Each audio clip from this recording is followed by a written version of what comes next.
Appearance versus reality. The power of perception, rule 1 to 3. People often think that being good, loyal, and always present will earn them respect and love. But that's not how the world works. In reality, people don't value what's always available. They value what feels rare. As Machiavelli said, men judge more from appearances than from reality. Most people don't care to look deeper. They believe what they see on the surface. That's why rule 1 is control how you appear. If you always look desperate for attention or too eager to please, people won't respect you. You might have value, but they won't see it. Rule 2, stop being predictable. When people know what you'll do next, they lose interest. Predictability makes you boring. If you always reply quickly, always say yes, and always show up, you become part of the background, just noise. There's no mystery, no edge, no tension. But when you change your rhythm, when you stop being so available, people start to notice. They start to wonder. And that's when they start to care. Rule 3, ordinary is invisible. If you blend in, you'll be forgotten. But if you stand out by being calm, quiet, rare, and a little hard to reach, you create power. People remember what they can't fully understand. They become drawn to what feels just out of reach. That's why being rare is more powerful than being perfect. In today's world, being a mystery is more effective than being nice. Machiavelli knew this centuries ago, and it still works now. Emotional supply and demand, rule 4-6. Think about this. When something is everywhere, people stop noticing it. That's how emotions work too. If you're always available, always texting first, always checking in, always showing up, you become like background noise. That brings us to rule 4. Availability lowers your value. It's not because you're not worthy. It's because you made your time and energy too easy to access. And when something is easy to get, people stop appreciating it. Rule 5. Scarcity creates demand. The less someone sees you, hears from you, or can predict you, the more they think about you. It's the gap that creates the pull. When you take a step back, not to punish anyone, but to protect your peace, you create space for others to miss you. That's when curiosity begins. That's when they start to ask questions. Where did they go?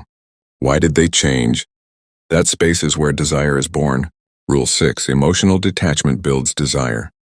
This doesn't mean you stop caring. It means you stop giving your energy to people who haven't earned it.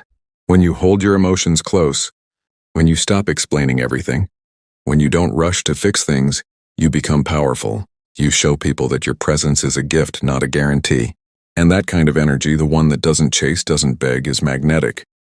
People can't resist what they feel they're losing. And that's exactly what Machiavelli understood. When people fear losing you, they begin to value you. Strategic absence, rule 7 to 9. Sometimes the most powerful move is to simply walk away, quietly, without warning, without drama. That brings us to rule 7, disappear to be remembered. When you stop showing up, people notice. At first, they might feel relief or think you're just upset. But as time passes and you stay silent, something shifts. They realize they no longer have access to you. And that's when the obsession starts. Because people don't chase what they fully understand, they chase what feels like it's slipping away. Rule 8, absence creates uncertainty, and uncertainty is powerful. When someone doesn't know where you stand, they start to question everything.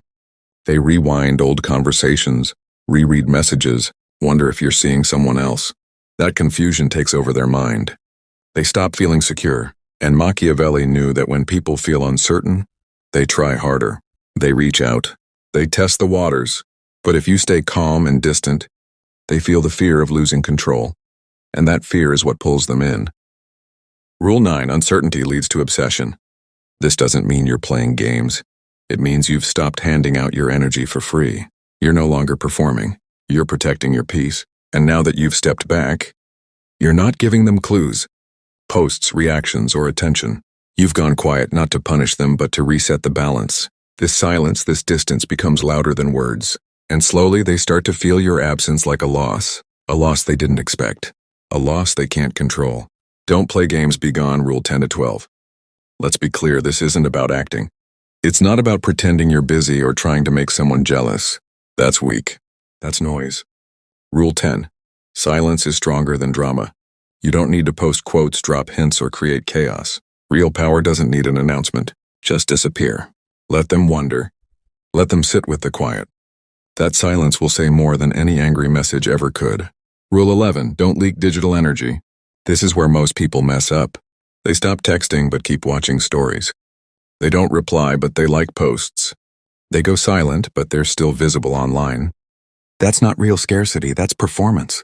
If you truly want to reclaim your power, you need to vanish completely. No signals, no breadcrumbs. Be gone emotionally, mentally, and digitally. That's what makes your absence real. Rule 12, withdraw gracefully, not dramatically. You don't need to block, curse, or confront. That's what they expect. What truly unsettles people is when you leave with peace. You don't fight. You don't explain. You just stop showing up. No reaction. No closure. That's the power move. Because when they realize you're not coming back, and you're not angry either, it creates a storm inside them. They were waiting for chaos. You gave them emptiness, and that emptiness makes them spiral. Building a new power dynamic, Rule 13-15. Now that you've created distance, the balance of power starts to shift. This is where you stop being the one who gives, and start being the one they chase. Rule 13. Let them fear losing access to you. Most people don't act until they feel something slipping away. Your silence, your absence, your emotional distance, it all creates one thing, fear. Not fear of you, but fear of losing the version of you they used to control. Rule 14. Respect comes from distance, not dependence. You may have thought that being close, always available, always present would make people love you more. But the truth is, it made them take you for granted. People don't value what's always around. They value what they can't easily get. When you step back, when you stop being so easy to reach, they begin to respect you, not because you demanded it, but because you forced them to earn it. Rule 15. Set emotional boundaries like laws. From this point on, your time, your attention, your presence, it all has to come with conditions. You don't just give yourself away. People have to qualify to get close to you. If someone drains you, disrespects you, or only reaches out when they're bored, they're out. No arguments. No second chances. Just boundaries. Because this is how you shift from being used to being valued. And that shift, that's where real power begins. Case study. The story of Leo, Rule 16-17. Let's bring all of this to life with a real story. There was a man, let's call him Leo. Everyone saw him as loyal, kind, dependable. He never missed a birthday. He always replied. He forgave even when he was disrespected. Leo gave and gave, thinking that consistency would make people stay. But it didn't. Rule 16. Don't be the loyal servant, be the irreplaceable presence. The more Leo showed up, the more people overlooked him. They treated him like furniture, always there, always useful, but invisible. But something changed. Leo didn't explode. He didn't argue. He just stopped showing up. No announcements. No warnings. He vanished, not out of anger, but clarity. Rule 17. Power returns the moment you stop asking for it. And just like that, they came back. Not because they suddenly loved him, but because they lost control. They missed the version of themselves who had power over him.